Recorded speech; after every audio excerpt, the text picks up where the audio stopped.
Karachi electric corporation की निजकारी के बाद बिजली की तरसील और तकसीम का मामला के इलेक्ट्रिक के सुपुर्द किया गया था और निजकारी से कराची के पावर ग्रिड को बचाना था। लेकिन के इलेक्ट्रिक ने तो बद इंतजामी और गलत गवर्नेंस की बदतरीन मिसालें कायम कर दी हैं।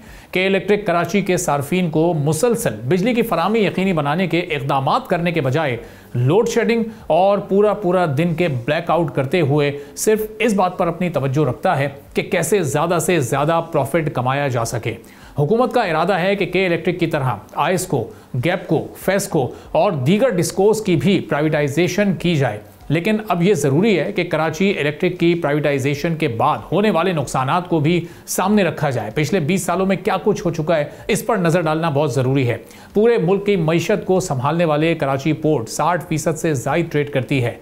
कराची की फैक्ट्रीज़ में एक्सपोर्ट्स के लिए प्रोडक्ट्स तैयार की जाती हैं, लेकिन के इलेक्ट्रिक के बेहंगम बिजली सप्लाई सिस्टम की वजह से या तो छोटी बड़ी इंडस्ट्रीज़ को अपनी प्रोडक्शन कम करना पड़ती है या फिर महंगे कैप्टिव जनरेशन से बिजली बनाने पर मजबूर होना पड़ता है। प्रोडक्शन कम होने या फिर महंगी बिजली बनाने से प्रॉफिट मार्जिन कम हो जाता है, जो लोकल और इंटरनेशनल इन्वेस्टर्स को कारोबार बंद करने के बारे में सोचने पर भी मजबूर कर देता है। ग्रोसरी और दीगर मैन्युफैक्चरर्स की इंडस्ट्री में गैर एलानिया ब्लैकआउट से एक तो प्रोडक्शन मुतासिर होती है, फिर साथ ही साथ मशीन के हसास पुर्जों को भी नुकसान पहुंचता है। वोल्टेज में कमी हो या ज्यादती हो, जो भी सूरत हाल हो, के इलेक्ट्रिक मोटर्स को उड़ा सकती है। ये जो इलेक्ट्रिक होती है ये मोटर्स को उड़ा देती है, जिससे पूरी प्रोडक्शन बैचेस का नुकसान होता है और मशीनरी की मरम्मत पर भी लाखों रुपए खर्च हो जाते हैं। आलमी मार्केट में एक्सपोर्ट्स करने वाली इंडस्ट्रीज़ और फैक्ट्रीज़ के लिए शिपिंग शेड्यूल्स की सख्ती से पाबंदी ज़रूरी होती है, वरना उनकी साख को नुकसान पहुंचने के साथ एग्रीमेंट की खिलाफ वर्जी पर जुर्माने का भी उन्हें सामना करना पड़ सकता है। 2019 से 24 तक के जो 5 साल हैं, इसके दौरान के इलेक्ट्रिक की ख़राब कारकर्दगी और नुकसान की वजह से टेक्सटाइल मिल्स, शुगर प्लांट्स और सीमेंट फैक्ट्रीज़ के 81 सनती यूनिट्स बंद कर दिए गए, जिससे सैकड़ों मुलाजमतों का नुकसान हुआ और हुकूमत के रेवेन्यू में भी वाज़ेह कमी देखी गई और आने वाले गैर मुल्की सरमायाकारी भी ख़तरे में नज़र आने लगी, क्योंकि मुल्क में नई फैक्ट्री लगाने के लिए इन्वेस्टर्स को फैक्ट्री लगाने के साथ पावर जनरेशन के कई सिस्टम लगाना पड़ेंगे। पहले के इलेक्ट्रिक से कनेक्शन लेना पड़ेगा, फिर अपना बैकअप बनाने के लिए भी इन्वेस्टमेंट करनी पड़ेगी। इंडस्ट्रियल कैप्टिव पावर प्लांट्स पर इजाफी टैक्स नए इन्वेस्टर को के इलेक्ट्रिक से बिजली लेने पर मजबूर कर रहे हैं, लेकिन इंडस्ट्रीज को के इलेक्ट्रिक से कनेक्शंस के हुसूल के लिए 2 से 3 साल का वक्त भी लगेगा और उन्हें पेशगी 8 अरब रुपए भी के इलेक्ट्रिक को अदा करने होंगे। और इस बात की भी कोई गारंटी नहीं है कि दुरुस्त वक्त पर और पूरी एनर्जी फराहम की जा सकेगी या फिर नहीं। कंपनी या इन्वेस्टर ही तमाम सरकारी महकमों से इजाज़त लेने का पाबंद होगा।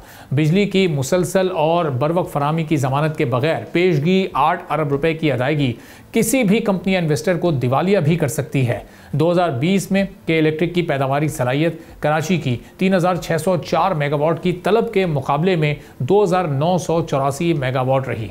2020 से 2024 के दरमियान 25% यानी 7,45,000 सार्फिन में इजाफे पर भी के इलेक्ट्रिक की पैदावारी सलाहियत में सिर्फ 25% यानी 725 मेगावाट इजाफा किया गया। के इलेक्ट्रिक के सार्फिन में इजाफा तो हुआ है, लेकिन बिजली की तलब में कमी देखी गई है। बिजली की तलब साल 2020 में 3604 मेगावाट से साल 2024 में 3568 मेगावाट रह गई है। के इलेक्ट्रिक पैदावारी सलाहियत बढ़ाने के बजाय नेशनल ग्रिड से बिजली लेने के साथ RLNG पावर प्लांट से बिजली बनाती है, जिससे फी यूनिट बिजली की कीमत बढ़ जाती है और सार्फिन पर बोझ ज़्यादा पड़ता है। पैदावारी कॉस्ट डायरेक्ट सार्फिन के बिलों में फ्यूल एडजस्टमेंट और ज़्यादा बेसिस टैरिफ की मद में वसूल की जाती है। के इलेक्ट्रिक ने MYT कानून की खिलाफ वर्जी करते हुए सार्फिन से मिलने वाला इजाफी प्रॉफिट भी वापस नहीं किया और बार बार कानूनी हुक्म होने के बावजूद मामले को अदालत में पहुंचाकर पेमेंट्स को लेट करता रहा।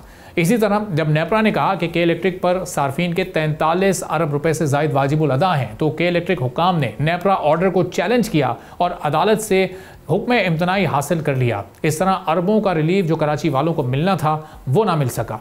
2013 से 2017 के दौरान सार्फिन से 76 अरब रुपए के नाकाबिले वसूली वाजिबात के लिए के इलेक्ट्रिक ने नेपरा में दरख्वास्त दी, जिसे नेपरा ने सिर्फ 50 अरब की वसूली तक महदूद कर दिया।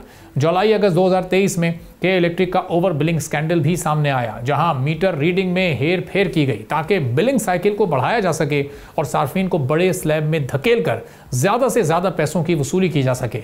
जुलाई से दिसंबर 2024 के दौरान के इलेक्ट्रिक को 37,04,000 सार्फिन में से 8,55,000 से ज़ायद शिकायत मौसूल हुई, जो कम सर्विसेज के बावजूद तमाम डिस्कोस की तादाद से ज़्यादा हैं।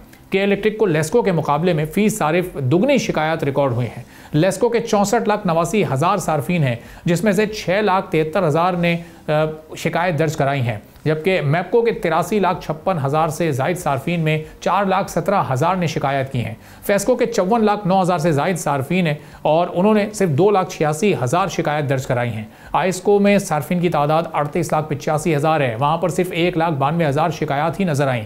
गैपको में 47,08,000 से ज़ायद सार्फिन में 1,72,000 ने शिकायत दर्ज कराई हैं।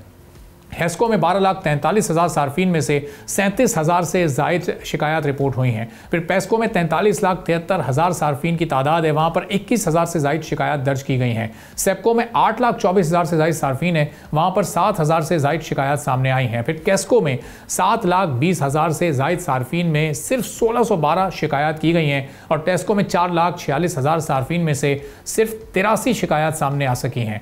अब माली साल 2021-22 में लेस्को को 7,68,000 से ज़ायद शिकायत के मुकाबले में के इलेक्ट्रिक को 15,43,000 से ज़ायद शिकायत दर्ज कराई गई हैं।